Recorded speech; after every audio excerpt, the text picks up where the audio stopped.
So this is our final video for this semester. You're probably saying, thank goodness. But I'm here to talk about how your argumentative essay is going to be different from the expository essays that you've written so far. At this point, no matter what date it is, you should have completed and gotten feedback on all of the other essays. So you are quite well versed in the 5-paragraph essay format and organization. Your argumentative essay is really not going to be that different. Your introduction is still going to include your hook, your central claim, we'll talk about that in a second, your thesis, 2 major details, which are your reasons why you feel the way you do, and a concluding sentence. But let's talk a minute about that central claim and your reasons. So if you remember, this is the graphic organizer that we were kind of using as an example. Of course, there's many graphic organizers, but that we were using as an example of how to do your expository essay. So your graphic organizer can basically stay the same. So in the center circle,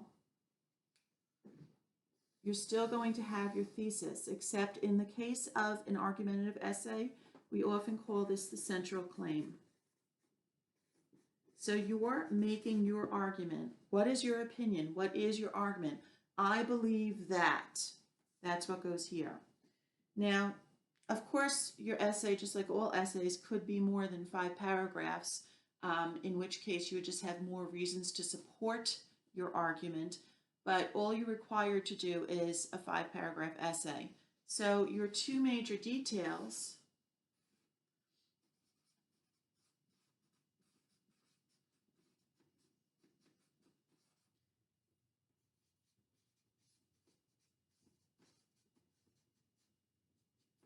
are you going to be your reasons. So reason number 1, why you believe the way you do, why your opinion is what it is. Major detail number 2 is reason number 2. Why do you believe this? Your minor details are, just like with any other essay, going to explain, describe, define, give examples, etc., etc. All of this can be found in Chapter 4, Ideas under Supporting Details, if you want to go back and refresh your memory. So all of your minor details are going to do just as they always have in your other essays. Now, the one big difference is that you also need to present, in order to make your argument really strong and really valid, you need to present a counter argument. Now, if you think about the parts of this word, argument being the root, counter being a prefix, counter means opposite. So in other words, clockwise, counterclockwise, right?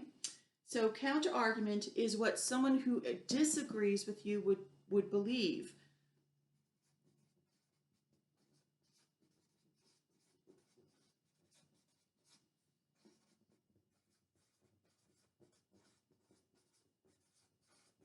And the reason that you want to include this is to make your argument a good, strong argument. You want to show that you've considered that you could be wrong. You've considered what other people might think, and yet you still reject it.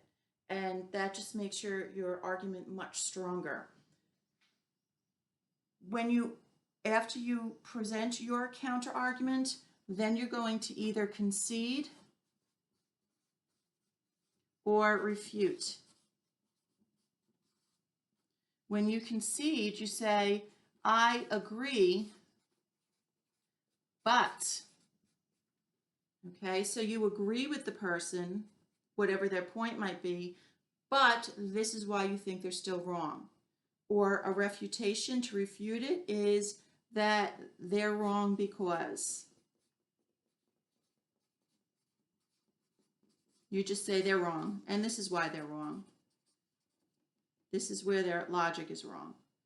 Okay, so for example, if we're writing an essay on some new recycling program that our county wants to put in place, and it's going to cost $2 million to give out all the recycling bins and have the trucks, etc., etc. So you might feel recycling is a good idea. Your first reason is whatever, because it helps the environment. Your second reason is it cuts production costs for making new products. I'm just making this off the top of my head. You're going to give your reasons why in each of your body paragraphs. Then your counter argument might be, well, some people might say that this is way too much money to spend on recycling. Then you would either say, I agree it's going to cost a lot, but in the long run, it's going to save us money. Or they're wrong because $1 million is really not a lot of money. Okay, so that's an example of how your essay is going to differ, at least in your graphic organizer.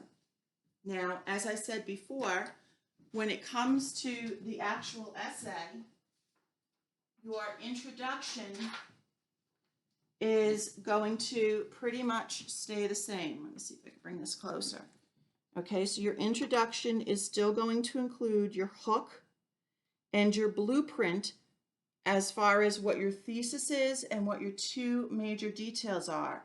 You do not put your counter argument in your introduction. This is a little bit different than what we've been saying, but this does not go in your introduction. Your introduction is your hook, your thesis or your central claim, and your two major details. Your first body paragraph, just like before, is going to be about major detail number 1 and have all your minor details in it. Your second body paragraph, just like before, is going to be about major detail number 2 and have all your explanations and minor details in it. Then your third body paragraph is going to be your counter argument. So what someone else might say and the proof that either they're right, but they're still not. You agree with them, but you still don't think they're right, or you just think they're wrong. Those sentences are going to be in your third body paragraph. Your conclusion, again, remains the same. You're summing it up. If you started out with an anecdote or a quote as your introduction, you're going to wrap those up in your last paragraph. You're also going to restate your thesis, which is your central claim, and your two major details. So the only real difference between your expository essay and your argumentative essay is this counter argument paragraph.